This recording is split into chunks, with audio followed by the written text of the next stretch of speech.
Bihar Assembly. Joining us from right outside there is my colleague Rohit Singh. He's got former Deputy Chief Minister Lalu Sant Tejaswi Yadav with him. Let's go across now, live to Rohit. Rohit. There is massive protest that is being witnessed outside the Bihar Assembly right now by the RJD MLAs here, led by Tejaswi and Tej Pratap Yadav. You can see both have arrived here, and all the RJD MLAs with placards in their hands, and they are shouting slogans against Nitish Kumar, and they are also slamming through this placards that Nitish Kumar has insulted the mandate of 2015 that the Mahagathbandhan government had got. And stormy scenes being witnessed at this point of time inside the assembly. With camera person Nadeem Alam, this is Rohit Singh in Patna for India Today.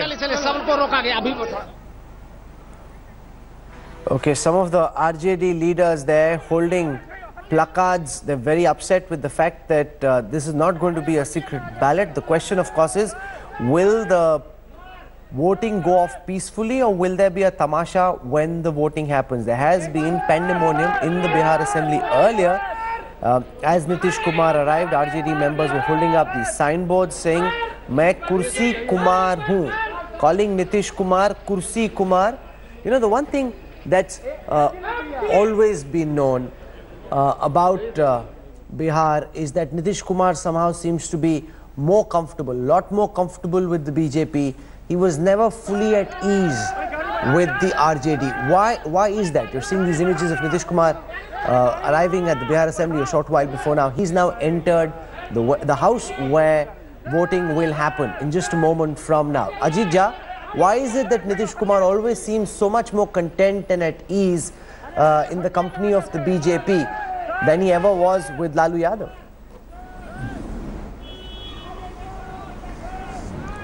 Gaurav, if you look at Nitish Kumar's origins in politics, he's a product of the JP movement. And remember, the JP movement was basically an anti-Congress movement. In fact, the Jansangh, what is now called the BJP, was very much part of that movement, along with the socialists. And Nitish Kumar, Lalu Prasad Yadav and Sushil Modi were all part of that movement.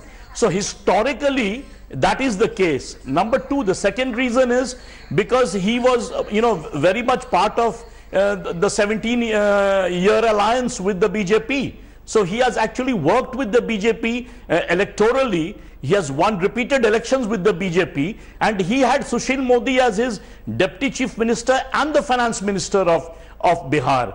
And it was a very successful combine. In fact, the truth is that under the JDU BJP alliance, Bihar for the first time in the last 30 years transformed its economy. You know, Bihar used to be a very backward economy at one time. It had a breaking news coming in from inside the assembly. We're getting a moment-by-moment update on what's happening inside that assembly. You're seeing these pictures from outside. Live images from inside the assembly are not being allowed. So I'll give you a blow-by-blow account of what's happening inside.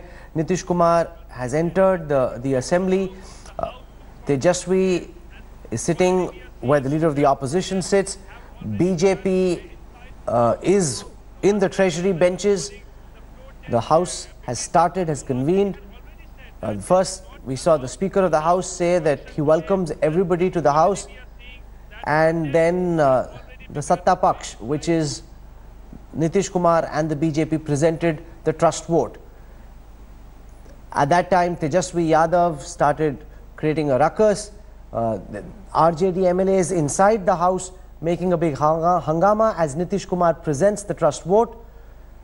All this is what has happened so far. Big RJD ruckus inside the Bihar Assembly as this trust vote is being presented.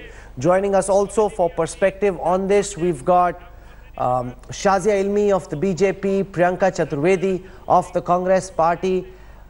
Shazia, this is very, very politically expedient. You know, you fought Nitish through the elections, you were routed, bested by the Mahagathbandhan, and now very conveniently, in a move smacking of political opportunism, you've tied up with them once more.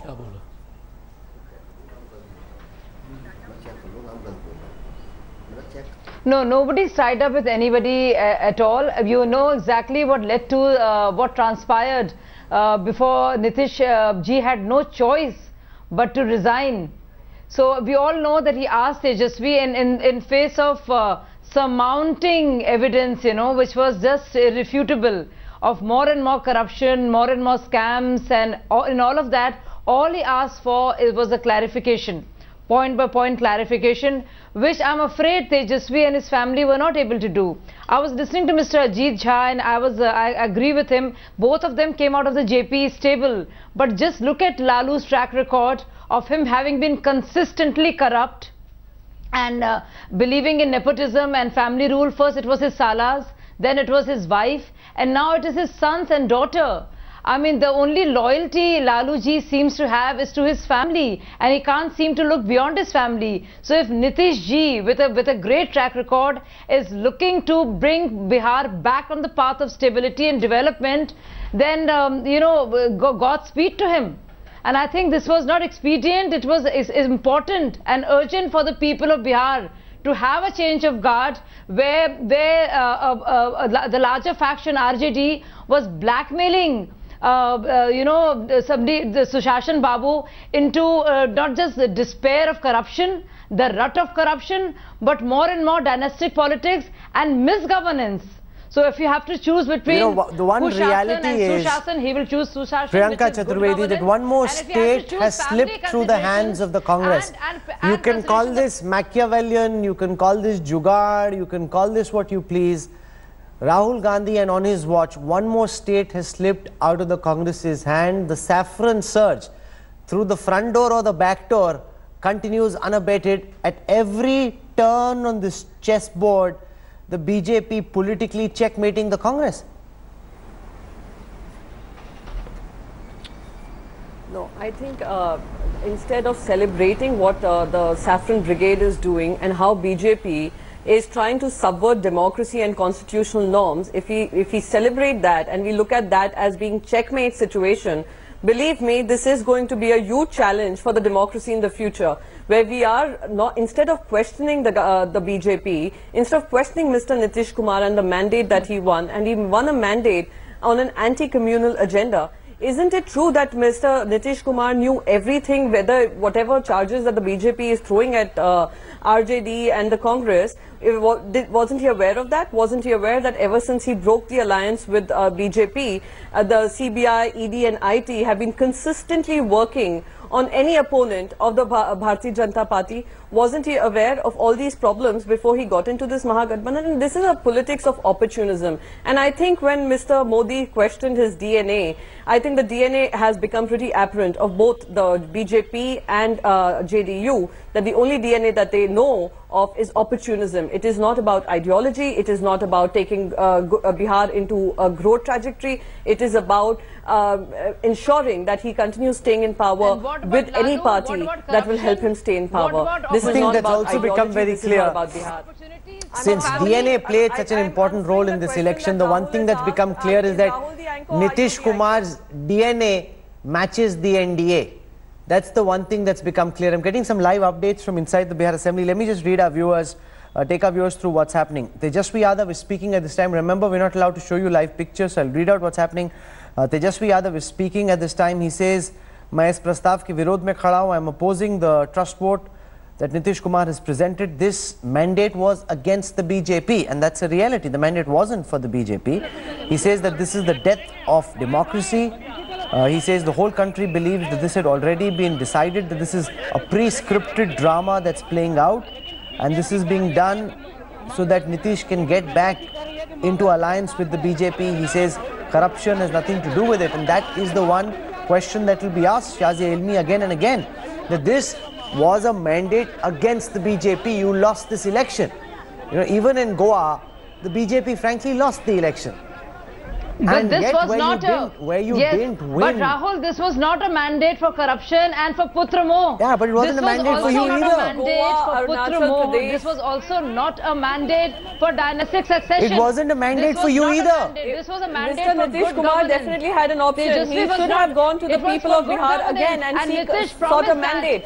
He found a convenient excuse to subvert that and continue staying in power. He's compromised. Compromised his principles. And because of Lalu's hold over the party. I think he should ask. That is such an excuse. Somebody who believes in probity when he has a partner who refuses to clarify on important corruption matters. Because democracy for you, Priyanka, is about corruption. For you, a major tenet of democratic principles is corruption. But not for others. That's not how we understand democracy, you see. So you can use all these highfalutin words and expressions, but the fact of the matter is that good governance and corruption, rampant corruption, are incompatible. Do you see that?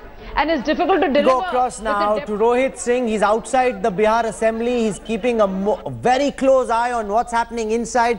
It's been 10 minutes since the trust vote was presented before the Assembly. Give our viewers a blow-by-blow account of what's been happening since, Rohit.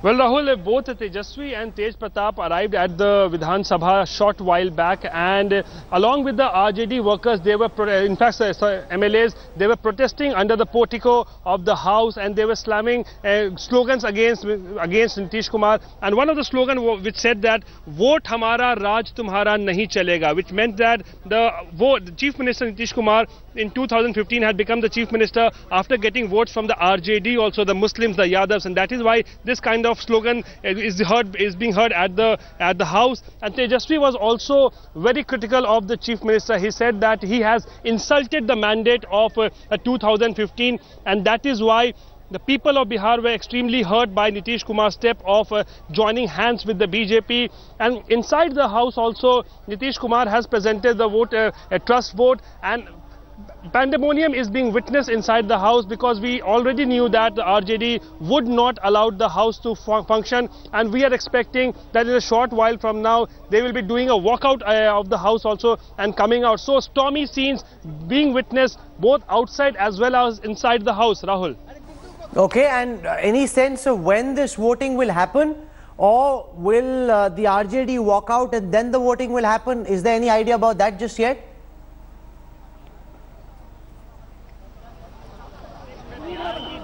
Well, Rahul, that depends on the step of RJD when they plan to do a walkout, because Nitish Kumar has presented the trust vote. After that, a debate will take place. We are expecting a few MLAs both from the ruling party as well as from the opposition to speak on this entire issue, and then only the voting will take place. But what we know that the Speaker of the House, Vijay Kumar Chaudhary, has ruled out that there will be no secret ballot voting that is going to take place. The voting will take through a voice vote.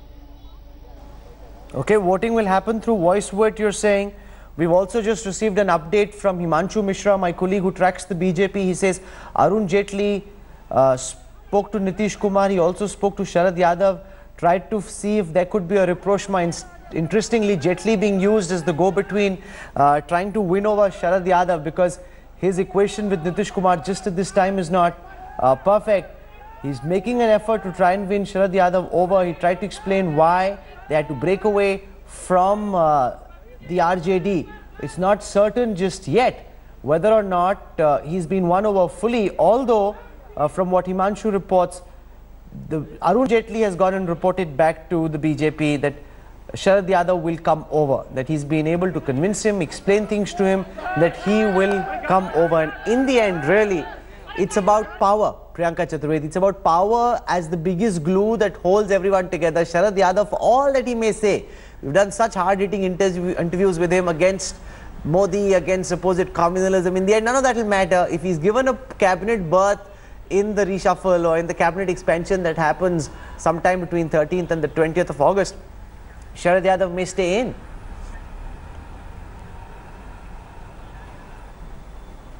So I wouldn't want to comment on what Mr. Sharad Yadav would do, but considering that lots in the JDU, whether it is from Maharashtra, whether it is from Kerala, have spoken against Mr. Nitish Kumar's decision, that speaks a lot in itself. And having said that, I was listening to what the BJP spokesperson was accusing the Congress of. I'd just like to tell her, if it was about good governance, Mr. Nitish Kumar could have very well gone back to the electorate if he had so much confidence in the people and the mandate he's got. He should have gone back to the people. That would have been a matter of principle. Trying to get into a government, back into power again, by you'd rather aligning with the party just because you want a Tejasvi and incompetent of his so-called credibility and principles. Now please allow me to complete. Allow me to complete. The Bharatiya Janata Party, has done this repeatedly. If they do not win election, they try to get into power by subverting democracy. We saw that happen in Goa. We saw that happen in Manipur. We saw that happen in Arunachal Pradesh. We saw what they tried to do in Uttarakhand with Supreme Court intervening. We've seen now what they're doing in Bihar. They're only in the end, Priyanka Chaturvedi, it's about real politics.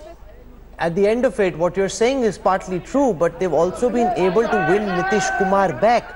Nitish Kumar said the nastiest things about the BJP, but Modi and Shah were able to convince him and win him over. That's about politics. That's what politicians are able to do. That's the kind of political maneuvering that Rahul Gandhi seems to be totally inept at.